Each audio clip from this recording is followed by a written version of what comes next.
sure. Thank you.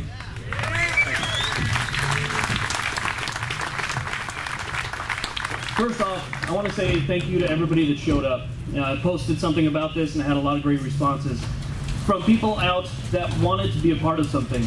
And I started writing a speech about a week ago, and then I put the paper down and I realized I never wrote a speech for YouTube. I never wrote a speech when I talked to you about the anti-constitutional laws that are being passed. I never wrote anything down because it's in me. It's in me like it's in you guys. This is more than just a passion. This is a right. This is a right that we all inherited. Now, one of the things that I see when I look out here at all the flags, I see the Gadsden flag, I see a California flag, I see the American flag, 3%er flags, is I see patriots. Patriots. And that makes me feel proud to be up here. It makes me feel proud. Living in this country, and especially in California, we see people who have freedoms that are greater than ours. We see people in other states who can own a handgun that we can't have here because of a California-approved handgun roster. And things that have happened that have slowly encroached on our Second Amendment rights. Now, if you think about 240 years ago when this country was formed, there was groups of people just like you. And they all got together and they all made their voices heard. We refer to those people as patriots. They're no different than any of you. You guys came here. You guys are speaking up. You guys are making your voices heard. And you know, it's funny, in one of my videos that I did, I talked about the Gadsden flag and how important the Gadsden flag was. And I remember there was somebody back then who said that the Gadsden flag, when he saw it, seemed like a perfect representation. That it could be a perfect flag for the United Colonies. Because he noticed that the rattles on the snake, on the flag, have 13, just like the amount of colonies. That the snake itself will warn you before it strikes. The snake doesn't just strike. You have to get too close and you have to push it hard before it will actually attack you. But when it attacks you with a vengeance.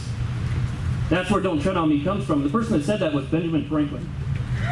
The guy who helped found this country. Those people who built these freedoms for us would be proud to see you all out here today. Because what's happening is tyranny.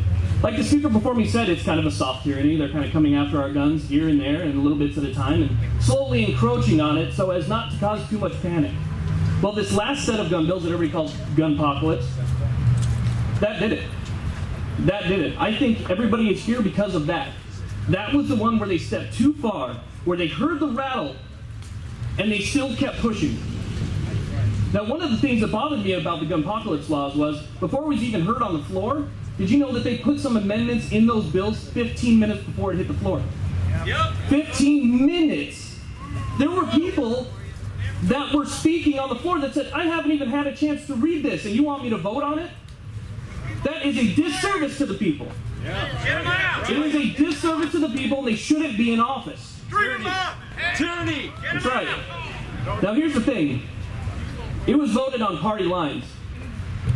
Okay, we had Republicans didn't vote for it, we had Democrats that voted for it, but here's what I see, and a lot of people that I talk to. Being on social media, I talk to people all over the country, and I notice it's not just Republicans or independents or Democrats, everybody. This affects everybody. We all earned and inherited the Second Amendment.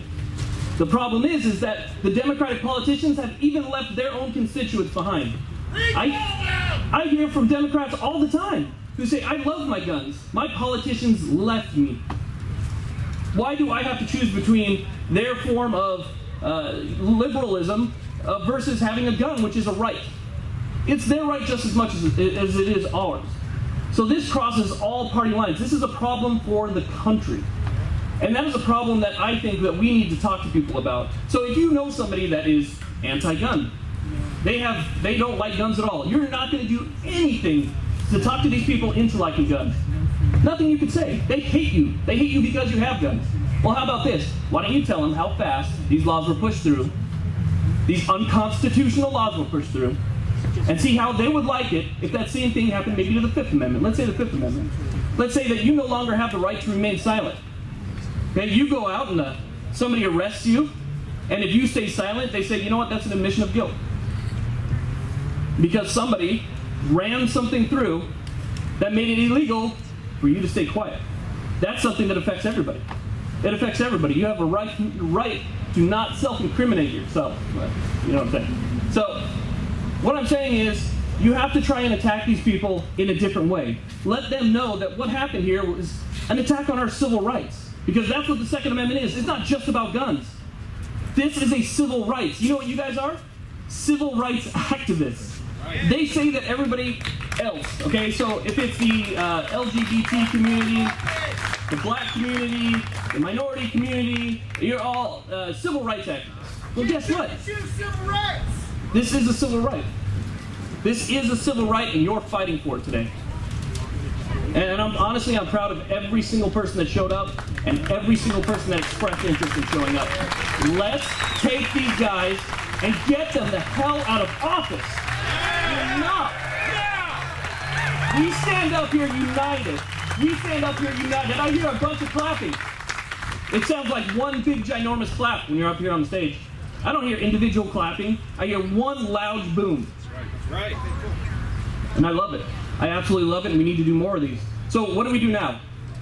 What we do now is we include people who are not interested in it, take them with you shooting.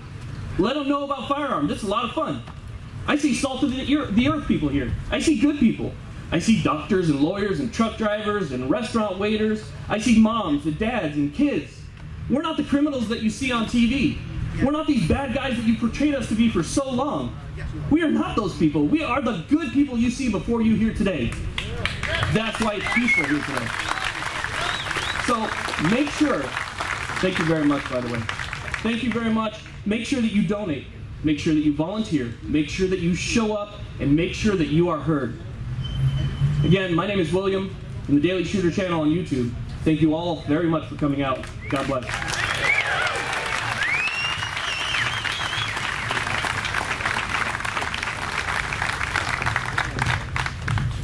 Thank you, William.